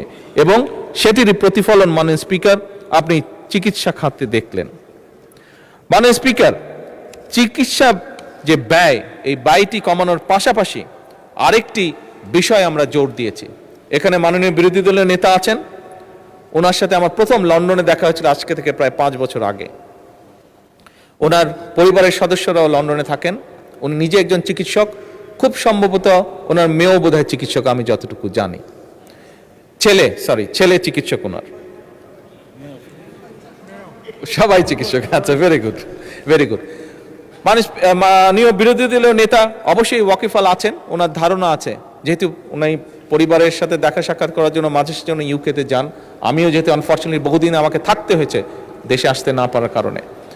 মাননীয় স্পিকার, ইউকের মতন দেশে একটি রিচ কান্ট্রিও দেশের মানুষের স্বাস্থ্যসেবা নিশ্চিত করতে গিয়ে তারা রীতিমতন হিমশিম খাচ্ছে, এবং সে কারণেই তারা এখন একটি নতুন উদ্যোগ গ্রহণ করেছে, এবং সেটা শুধু ইউকেতেই নয়, অল ওভার ইউরোপে এই উদ্যোগটা তারা গ্রহণ করেছে। সেটা হচ্ছে প্রিভেনশন, অর্থাৎ সেটি এখন তারা ইউরোপিয়ান সরকারগুলো প্রিভেনশনের উপর জোর দিচ্ছে। অর্থাৎ একটি মানুষ, হিসাব করে দেখা গিয়েছে যে একটি মানুষ যদি অসুস্থ হয়, যেহেতু ওইসব দেশে সরকার সর্বোচ্চ সবকিছু বহন করে একটি মানুষকে চিকিৎসা দেওয়ার জন্য, সেজন্য তারা হিসাব করে দেখেছে যে একটা মানুষ যদি অসুস্থ হয়, তাকে চিকিৎসা দেওয়া, তার পিছে নার্স, ডাক্তার, হসপিটালের বেড সবকিছু মিলে যে খরচ হয়, কিন্তু তাকে যদি প্রথমেই অ্যাওয়্যার করা যায় যে তুমি এই কাজগুলো থেকে যদি বিরত থাকো, তাহলে তুমি এইভাবে অসুস্থ থেকে দূরে থাকবে, অসুস্থ হওয়া থেকে বিরত থাকবে, দেখা গেছে হিসাব করে তাতে খরচ কম হয়।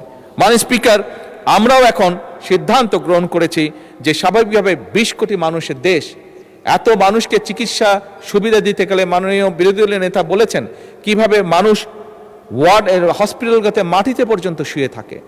বিরোধী দলের নেতার জানার জন্য বলছি, আমার কাছে একটি স্ট্যাটিস্টিক্স আছে, এটি সবার জানার জন্য বলছি। হিসাব করে দেখা গিয়েছে মোটামুটিভাবে হাসপাতালগুলোতে, সারা বাংলাদেশের হাসপাতালগুলোতে মাটিতে শুয়ে থাকে প্রায় 40 লক্ষ মানুষ, 40 লক্ষ মানুষ যাদেরকে বেড দিতে পারে না। এখন এত বিশাল সংখ্যক জনসংখ্যার দেশ, স্বাভাবিকভাবে সরকারের, আমি বলেছি আমার বক্তব্যে, সরকারের সীমাবদ্ধতা আছে সম্পদের, রাষ্ট্রের সীমাবদ্ধতা আছে সম্পদের। সেজন্য আমরা উদ্যোগ গ্রহণ করেছি, আমরা মানুষকে বোঝাবো, মানুষকে অ্যাওয়্যার করব যে কি থেকে কি অসুখ, কাজ থেকে বিরত থাকলে, খাবার দাবার লাইফস্টাইল ফলো করলে অসুখ থেকে, অসুস্থ থেকে বিরত থাকা যায়, বেঁচে থাকা যায়, নিজে সুস্থ থাকা যায়। এবং সেই জন্যই মাননীয় স্পিকার, আমরা prevention is better then cure এই পলিসি আমরা বাস্তবায়ন করতে চাইছি, এবং সে কারণেই আমরা সমগ্র বাংলাদেশে 1 লক্ষ হেলথ কেয়ারার বা হেলথ ওয়ার্কার নিয়োগ দেওয়ার পরিকল্পনা গ্রহণ করেছি, যারা গ্রামে গ্রামে ঘরে ঘরে যাবে, আমাদের মায়েদেরকে বোঝাবে, বোনেদেরকে বোঝাবে, কারণ মা বোনেরাই পরিবারের স্বাস্থ্য, খাবার দাবার, হাইজিন সবকিছু কম বেশি খেয়াল রাখেন। কাজেই কোন জিনিসটি খেলে হার্ট স্বাস্থ্যের অসুখ থেকে দূরে থাকা যাবে, কোন জিনিসটি খেলে বা কোন জিনিসটি না খেলে কিডনির প্রবলেম থেকে দূরে থাকা যাবে, কোন জিনিসটি খেলে না খেলে প্রেশার বা অন্যান্য যাবতীয় অসুস্থ থেকে দূরে থাকা যাবে, এই হেলথ কেয়ারগুলো সেখানেই কাজ করবে। এবং আমরা আশা করি ধীরে ধীরে জনগণ এটির সুফলটি পাবে। ফলে এইখানে যদি রোগীর সংখ্যা কমে, আমরা হাসপাতালগুলোতে কিছুটা হলেও বেটার সার্ভিস তখন এনশিওর করতে পারবো। মাননীয় স্পিকার,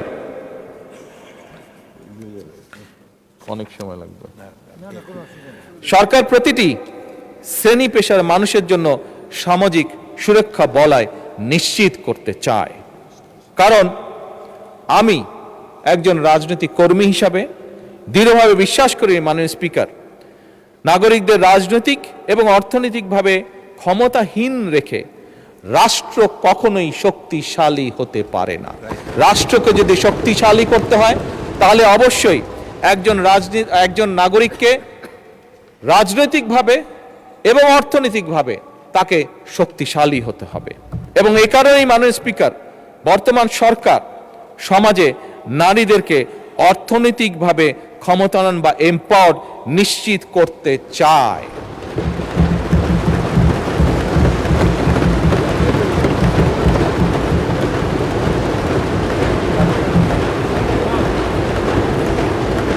গতকাল আমাদের বিরোধী দলীয় একজন বন্ধু বলেছেন তার বক্তব্যে যে ফ্যামিলি কার্ড বাদ দেন, কর্মসংস্থানের ব্যবস্থা করান।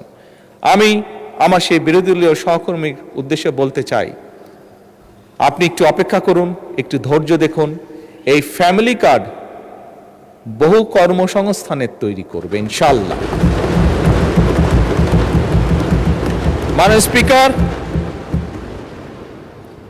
নারীদেরকে অর্থনৈতিকভাবে এম্পাওয়ার্ড করার জন্য আমরা প্রত্যেকটি নারী প্রধান পরিবারের যে নারী প্রধান আছে তাদের হাতে আমরা ফ্যামিলি কার্ড পৌঁছে দিতে চাই।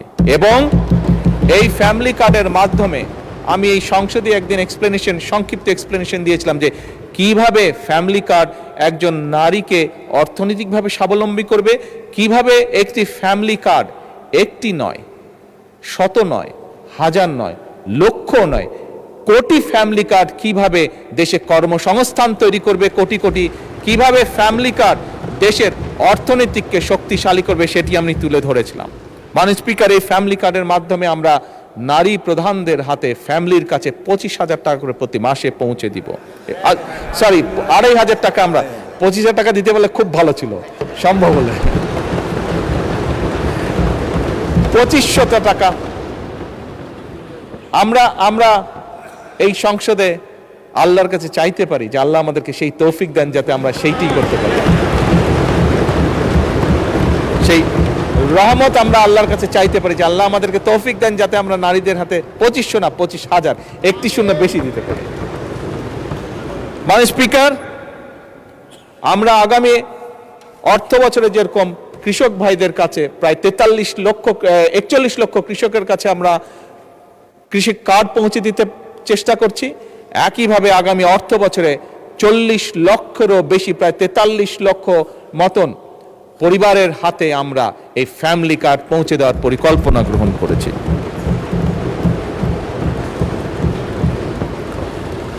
মাননীয় স্পিকার, শুধু নারীদের কাছেই নয়, আমাদের এই সমাজে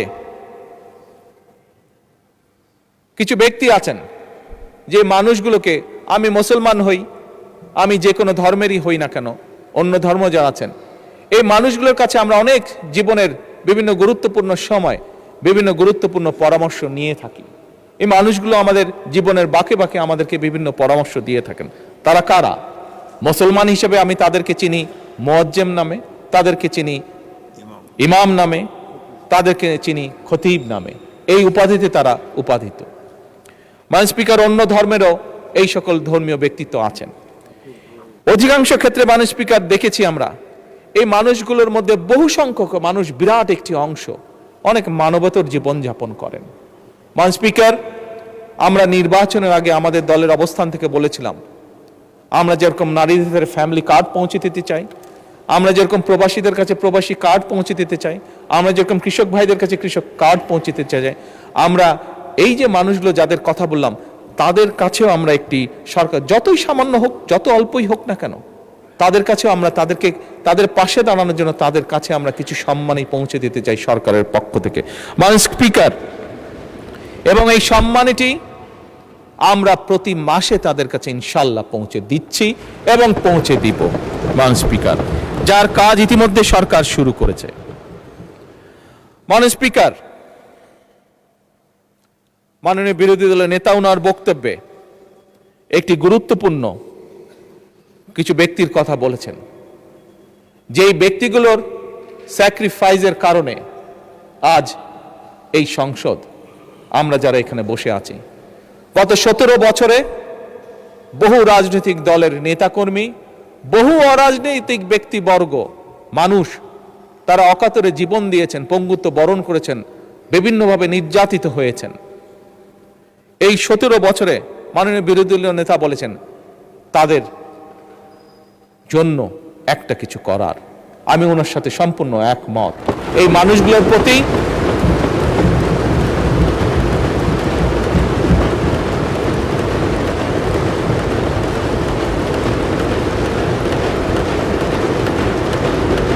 মানুষগুলোর প্রতি আমাদের দায়িত্ব রয়েছে।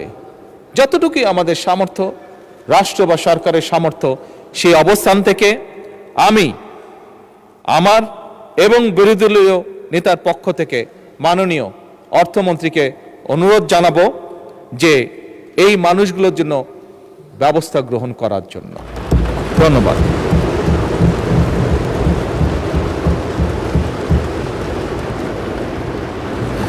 মাননীয় সংসদ নেতা, আর 15 মিনিট পরে আজান পড়বে। আপনি কি আজানের পরেও কন্টিনিউ করতে চান? মাননীয় স্পিকার, আমার একটু সময় লাগবে। ধন্যবাদ। Please take your time.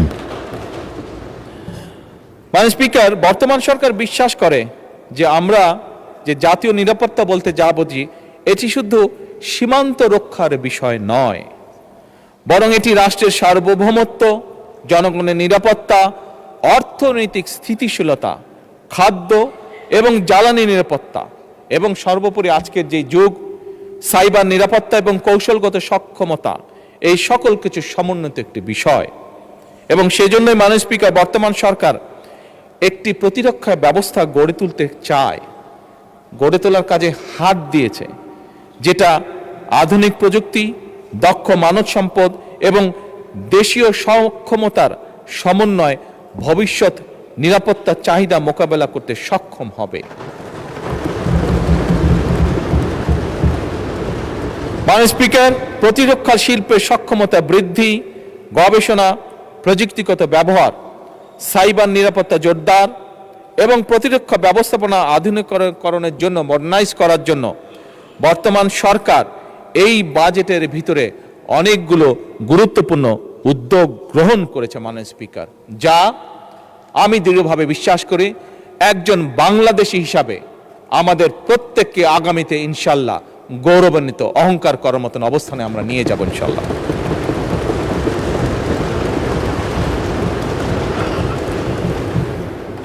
মাননীয় স্পিকার, রাষ্ট্রীয় অর্থনৈতিক ব্যবস্থাপনায় জনগণের আস্থা এবং বিশ্বাস থাকা একটি দেশের জন্য অত্যন্ত গুরুত্বপূর্ণ। আমি প্রথমে আমার বক্তব্যের শুরুতে বলেছিলাম কি একটি ভয়ঙ্কর ধ্বংসপ্রাপ্ত অর্থনীতি আমরা পেয়েছি, বা ইকোনমি আমরা আর্থিক অবস্থা আমরা ইনহেরিট করেছি। বর্তমান সরকার মাননীয় স্পিকার পুঁজিবাজারকে দীর্ঘমেয়াদী বিনিয়োগের একটা কার্যকর প্ল্যাটফর্ম হিসাবে গড়ে তুলতে চায়। আমরা দেখেছি বিনিয়োগ বাজারে বা পুঁজিবাজারে, আমরা দেখেছি পুঁজিবাজারে কিভাবে কি হয়েছিল স্বৈরাচারের সময়, কিভাবে অসহায় মানুষ সহ্য করতে না পেরে, কষ্ট সহ্য করতে না পেরে আত্মহত্যা করেছিল, যা বোধহয় পৃথিবীর অন্য কোনো দেশে কোনোদিন ঘটেনি। মাননীয় স্পিকার, এই পুঁজিবাজারকে কিভাবে দীর্ঘমেয়াদী বিনিয়োগের কার্যকর প্ল্যাটফর্ম তৈরি করা যায়, এর ভিতরেই বর্তমান সরকার পরিকল্পনা গ্রহণ করেছে। আমি দৃঢ়ভাবে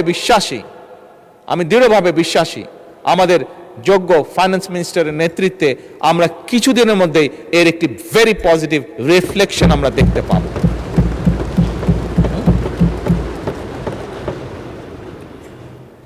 মাননীয় স্পিকার, ফ্যাসিবাদের দুঃশাসনের কারণে আর্থিক খাত, বিশেষ করে ব্যাংকিং সেক্টর নিয়ে জনমনে উদ্বেগ রয়েছে, উদ্বেগ সৃষ্টি হয়েছে।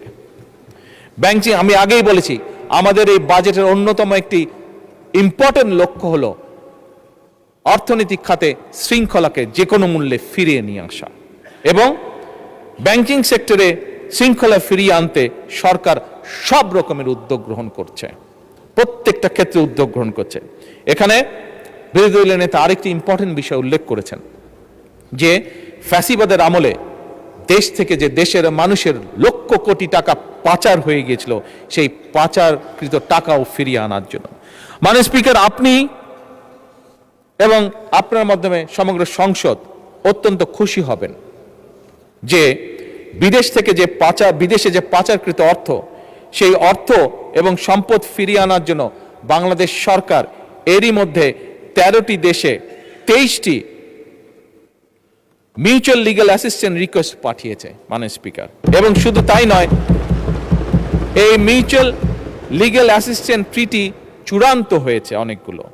15টির বেশি ক্ষতিগ্রস্ত ব্যাংক, আন্তর্জাতিক সম্পদ পুনরুদ্ধার প্রতিষ্ঠানের সঙ্গে, যারা এই কাজগুলো করে, প্রতিষ্ঠানের সঙ্গে 60টিরও বেশি নন ডিসক্লোজার এগ্রিমেন্ট স্বাক্ষর করে ফেলেছে সরকার ইতিমধ্যে।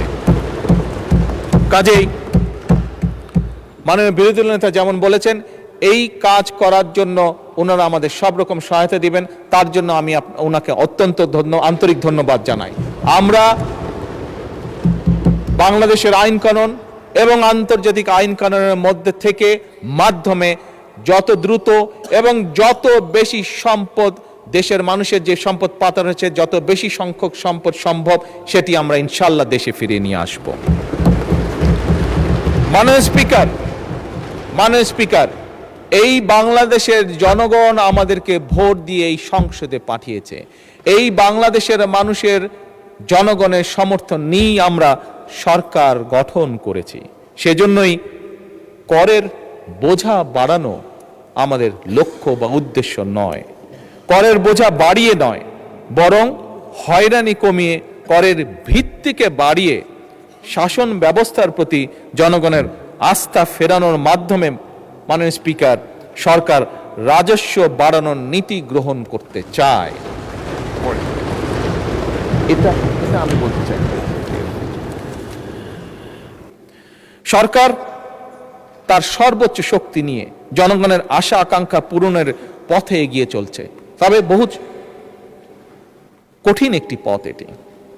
বাংলাদেশের মানুষ, আমরা প্রত্যেকে গ্রামে গঞ্জে ঘোরা মানুষ, মানুষের সাথে উঠা বসা করা মানুষ। আমরা বাংলাদেশের মানুষ পরিশ্রমী মানুষ, যা আমরা স্বচক্ষে দেখেছি। তরুণ সমাজ মেধাবী, আমাদের কৃষক উৎপাদনশীল, প্রবাসীরা দেশপ্রেমিক এবং আমাদের উদ্যোক্তারা সম্ভাবনাময়। সুতরাং মাননীয় স্পিকার, আমাদের ঘুরে দাঁড়ানো ছাড়া কোনো বিকল্প নেই।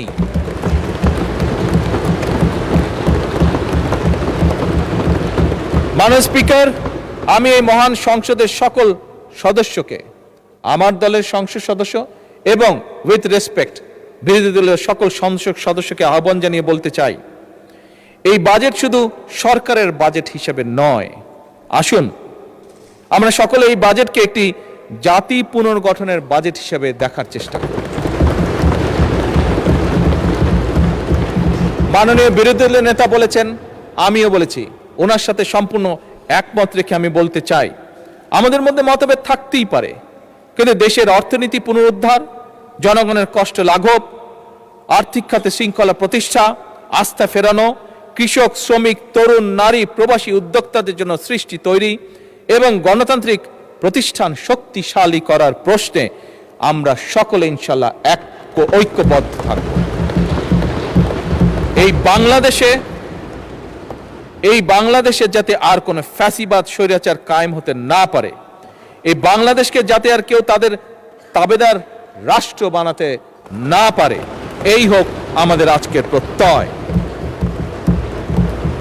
মাননীয় স্পিকার, বাজেট প্রণয়ন অত্যন্ত অক্লান্ত পরিশ্রমের কাজ।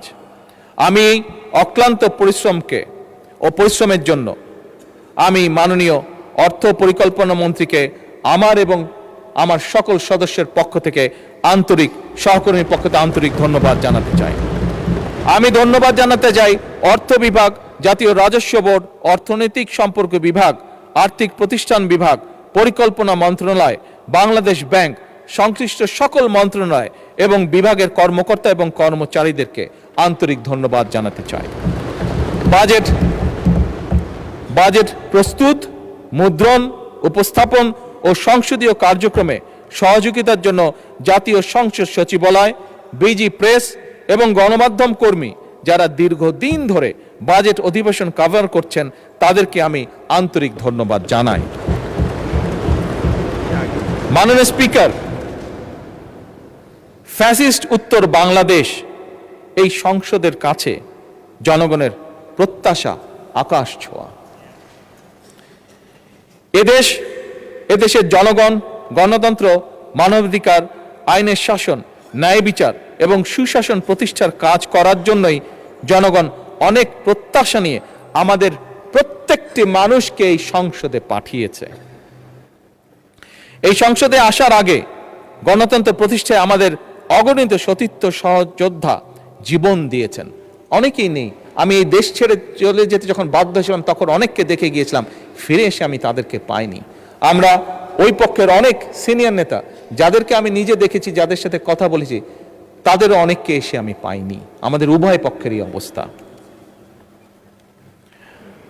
অসংখ্য নেতাকর্মী পঙ্গু হয়েছেন, সর্বস্ব হারিয়েছেন, মামলা হামলায় জর্জরিত হয়েছেন। তাদের রক্তের কাছে, তাদের ত্যাগের কাছে আমরা অবশ্যই ঋণী।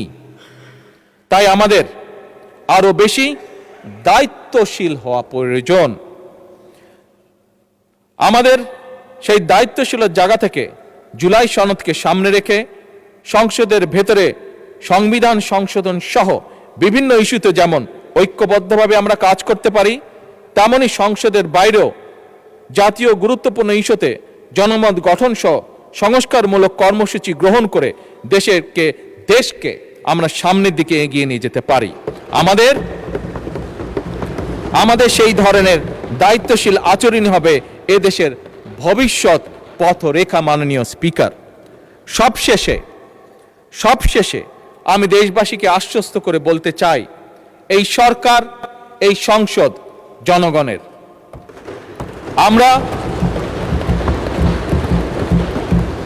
আমরা জনগণের আকাঙ্ক্ষাকে সম্মান করি, জনগণের কষ্ট আমরা অবশ্যই বুঝি, জনগণের সম্পদ রক্ষাকে আমরা পবিত্র দায়িত্ব মনে করি। আমরা এমন একটি বাংলাদেশকে গড়ে তুলতে চাই, এমন একটি বাংলাদেশকে পেতে চাই যেখানে উন্নয়ন হবে ন্যায্যতা ভিত্তিক, অর্থনীতি হবে অন্তর্ভুক্তিমূলক, রাষ্ট্র হবে জবাবদিহিমূলক এবং নাগরিকের জীবন হবে নিরাপদ, মর্যাদাপূর্ণ এবং সম্ভাবনাময়।